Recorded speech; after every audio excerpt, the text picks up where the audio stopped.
Hello guys, how to reset or repair camera app on your laptop having Windows 11 and Windows 10. If your laptop camera not working, then you can repair and reset it, and to do so right click on a start button and choose settings.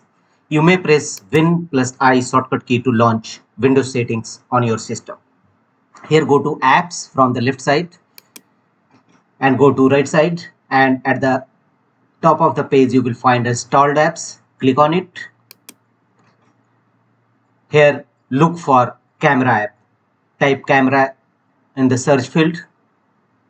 Camera app will appear. Here click on three horizontal dot against camera app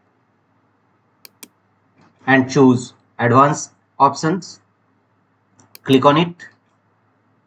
Here scroll down and you will find the option reset.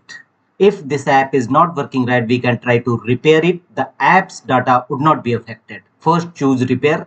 If this app still is not working right, reset it. The app's data will be deleted.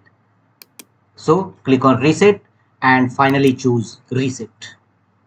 It will take few seconds, wait for some times, and after successfully resetting your laptop camera app, a small tick will appear against